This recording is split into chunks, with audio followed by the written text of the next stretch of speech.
When did veganism jump the shark?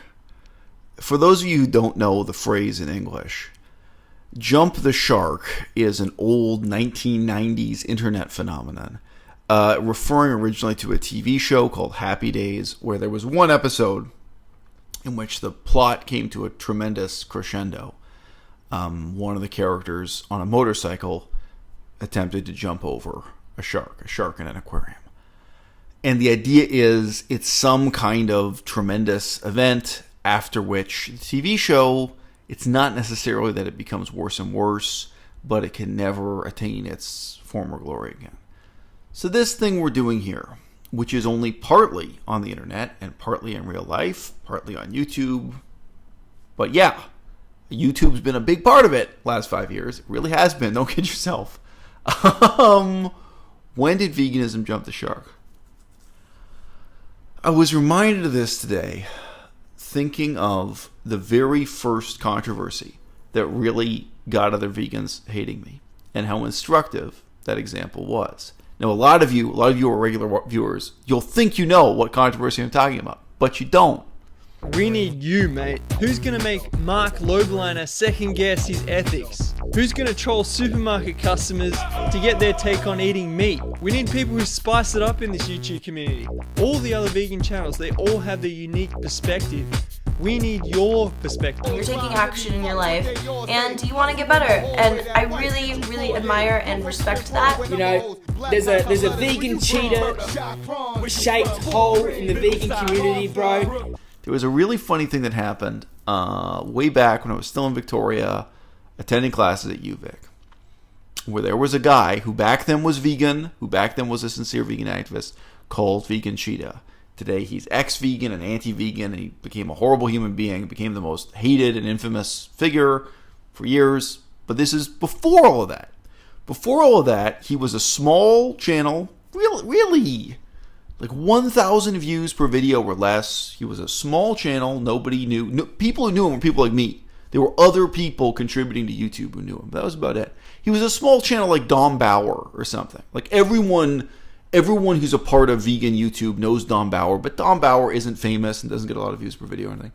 He was a small voice, and he'd just come on and he made a really sad video that even though he'd tried to quit heroin, he'd already been in and out of jail, had been in and out of rehab.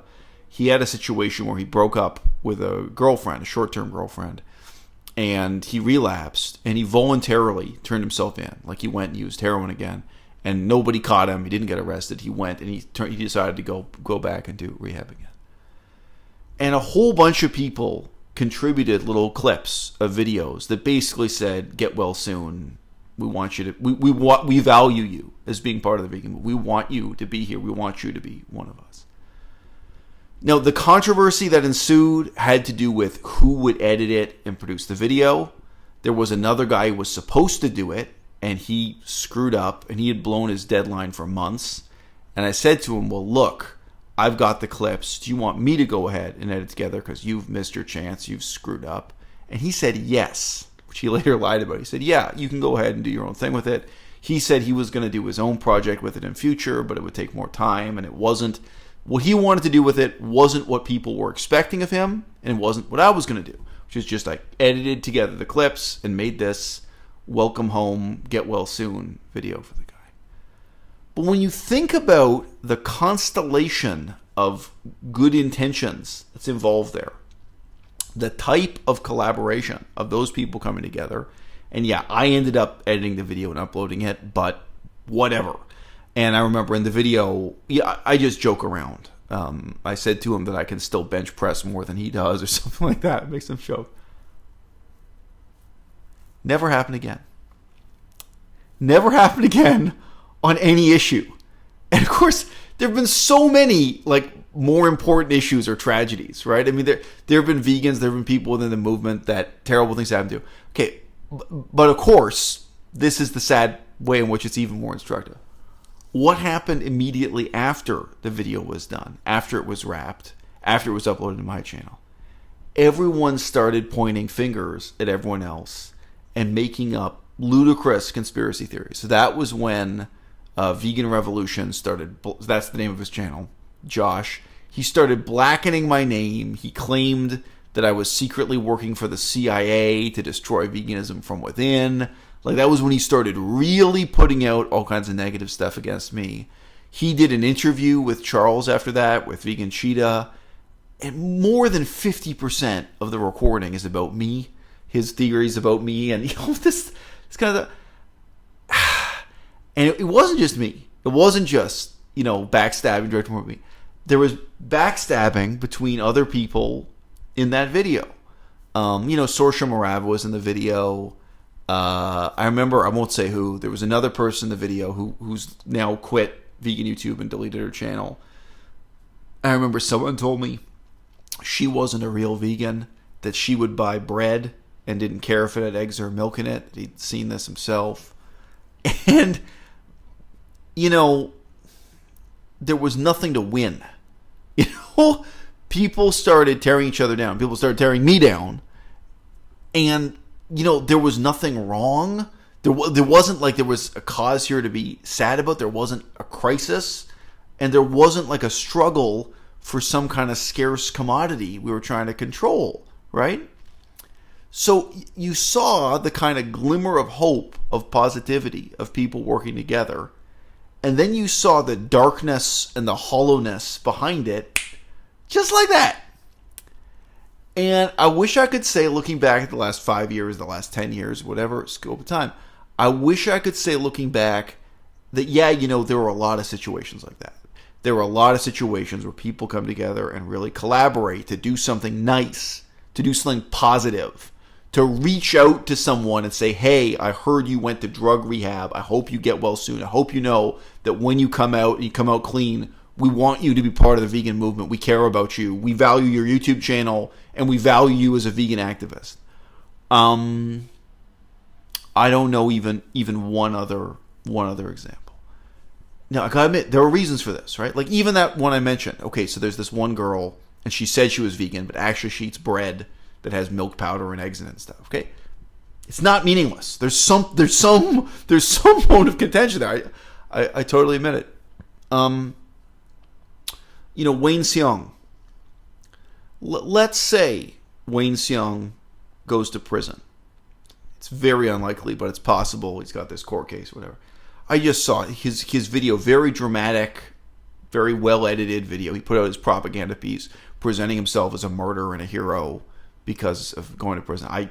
I disagree with what he's saying politically, but regardless, it's a very well made video. And when I saw it, it still had under 400 views. It had been up for a couple weeks. This is a leader of a major international vegan organization, Direct Action Everywhere. He gets fewer YouTube views than I do. Why? One of the reasons is he won't collaborate with me, right? And I don't just mean me. I mean me and me and me and you and you and you and you. All the people like me, even if each one only has a couple thousand viewers, right? Wayne Seong is sitting there with his piece presenting himself as a great martyr and a hero with his 390 views on this video he put so much effort into. Even though he's part of a huge... And he doesn't even reach the people I reach with that message because he won't talk to me. Now, if he talked to me, of course, you'd have debate. You'd have, I'm not going to be an uncritical fan for this guy, but there might be some kind of synergy and collaboration. Gary Francione, huge figure in the movement, vegan movement, fewer views on YouTube than I do. Go check out his channel. He obviously got disheartened and gave up some months ago. I'm not a more important person than Gary Francione. No question. He's way more important than me. But again, why? Why did he fail? Why did he fail to connect with people here on YouTube or in the movement in real life? Because YouTube, its importance as a bridge to real life. It's because he never came on my channel. And it's not just me. It's me and me and me. It's you and you and you. It's a lot of people like me. It's a lot of people like you in the audience. It's because he never had a video like that. Like for Charles, where everyone throws in a little piece. I could keep going on down the list.